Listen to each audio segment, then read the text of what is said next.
அஸ்வின்ஸ் இனிப்பு காரம் பேக்கரி மற்றும் செல்வ உணவகம்.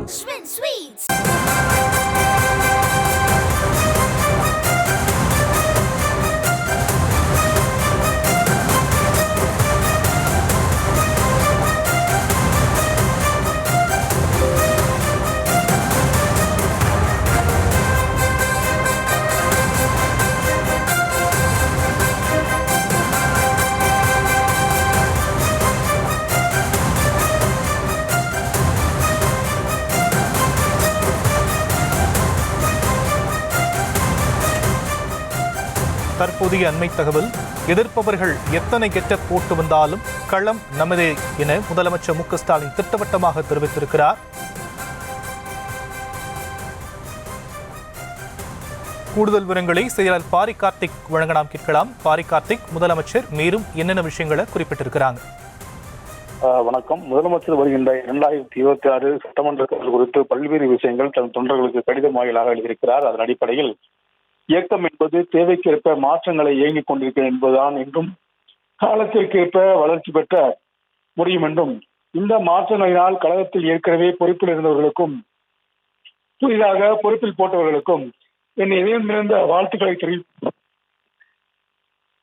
தெரிவித்துக் கொள்கிறேன் என்று சொல்லும் முதலமைச்சர்கள், முன்பு பொறுப்பில் இருந்தவர்கள் தற்போது பொறுப்பிற்கு ஒத்துழைப்பு வழங்க வேண்டும் என்றும் புதிதாக பொறுப்புக்கு வந்திருப்பவர்கள் ஏற்கனவே பொறுப்பில் உள்ளவர்களை அரவணைத்து செல்ல வேண்டும் என்றும் கூறியிருக்கிறார். 200 தொகுதிகள் இலக்கு என்று நிர்ணயிக்கப்பட்டிருப்பதால் ஒவ்வொரு தொகுதிகளுக்கும் வெற்றியினை உறுதி செய்யும் வகையில் களத்திற்கேற்ப வியூகம் அமைத்து வெற்றி பாதையில் பயணிப்பதை இந்த மாற்றங்கள் மேற்கொள்கின்றன என்பதையும் முதலமைச்சர்கள் சுட்டிக்காட்டியிருக்கிறார். திமுக கழகம் 75 ஆண்டுகால இயக்கத்தின் உறுதிமிக்க கட்டுமானம் மேலும் வலிவுடன் பொலிவுடன் நிகழ்வதற்கான சீரமைப்பு நடவடிக்கை நடைபெற்று வருகிறது என்றும் தெரிவித்திருக்கிறார்.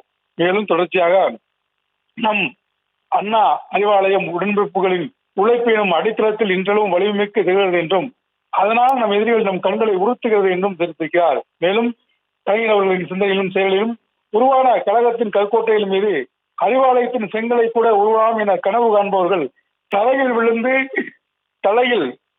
அதாவது பாஜகவினுடைய மாநில தலைவர் ஒரு கருத்து ஒன்று சொல்லியிருந்தார் பொது மேடையில்.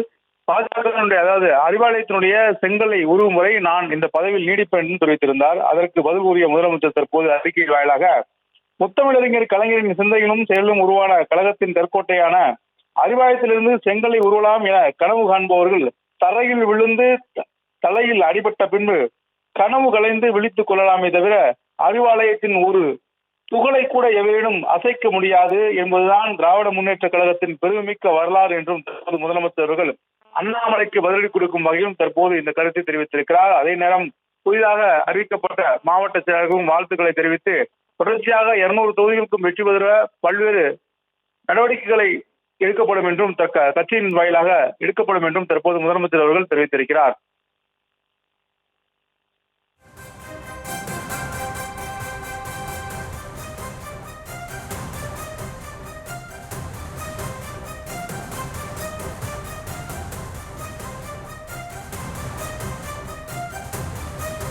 தற்போதைய விவரங்களுக்கு நன்றி பாரி கார்த்திக்.